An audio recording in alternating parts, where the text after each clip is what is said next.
Missed out on breakfast? Fret not. It's never too late to grab a bite. We are just a day away from ringing in the year of the snake. And you know what that means? Time to get ready and give and receive some good fortune. We're talking about Angbaos, every kid's favorite. Yeah, I looked forward to this when I was growing up. Not so much now. Not so much now. So the little red envelopes that pack so much tradition, it represents luck and prosperity. And the money inside is a symbol of good fortune being passed on. And let's be real, right? It brings so much joy to the kiddos and the unmarried folks out there.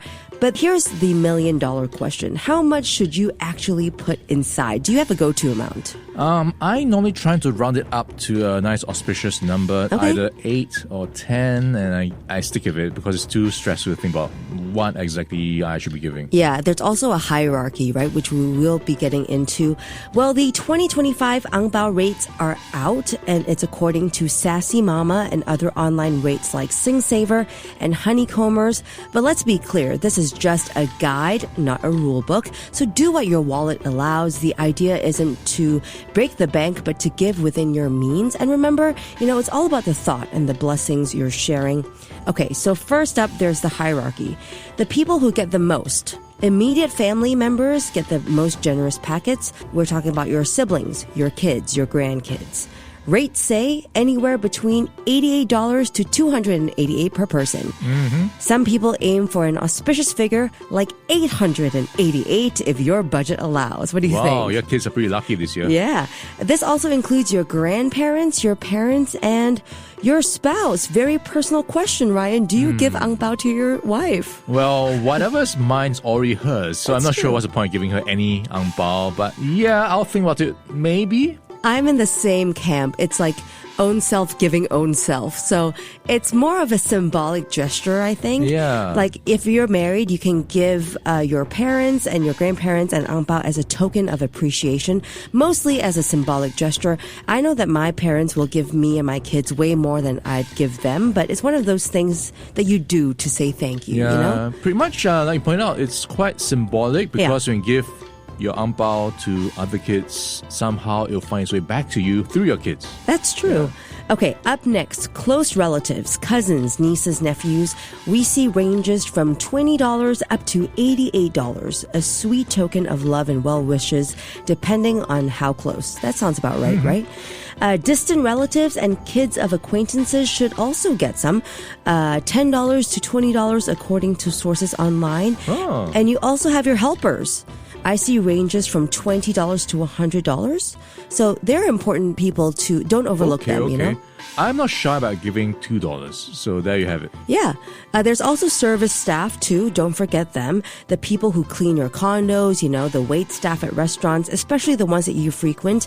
$8 to $10 according to Sassy Mama. But don't forget you'll be handing out quite a lot. So I think $2 or whatever you're able to give, a little bit goes a long way, I think. Yeah, as a thought that counts, I think people will be happy to receive whatever they get. Yes, and also don't forget to pack a few spare angbaos for those surprise encounters, Always keep extras in your bag or pocket because imagine being in a situation where someone gives you an angbao and you didn't have one prepared for them. It's always an awkward situation, right? Yeah, tough. Yeah, but there's also etiquette involved when it comes to giving and taking angbaos. For example, always give and receive with both hands. So show some respect, Also, don't open the angbao right in front of the giver. That's considered pretty rude, so save the surprise for later. And also, don't let kids give angbaos to older folks or service staff. I think that's a big cultural faux pas and can come across as disrespectful. It's not cute at all. Yeah. So my son has seen me give the angbaos. He's like, oh, I want to give it. I'm like, no, you can't, honey. That's not very respectful. Yeah. And this is another aspect of angbao giving that has really picked up in interest. E-angbaos, the sustainable way to give. More Singaporeans are gifting digital angbao now. The Straits Times reported that an all-time high of $39 million was gifted digitally last year and is expected to continue this year.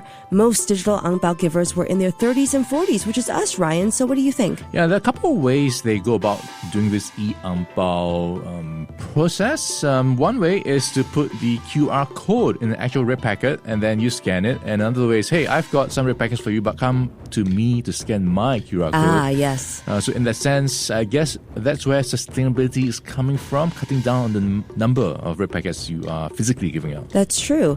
I think there's something nice about giving the tangible exchange of physical Angbao, Yeah. but I do see the appeal of this. It's much better for the environment. And I think that no matter how you receive the lucky money, you're going to be happy, right? No kid is going to complain. Yeah, that's the thing, right? There's a disconnect. I think people have this aversion, the givers versus the takers. So people who are taking it don't really care. Those who are giving it seem to care a bit more. But if you didn't get new notes, this is a good way to give as well. So folks, as we prep for Chinese New Year, let's keep the tradition alive and the spirit of generosity going. Wishing you all plenty of joy, prosperity, and huat as we head into the Year of the Snake. And remember, it's not how much you give, it's the thought that counts.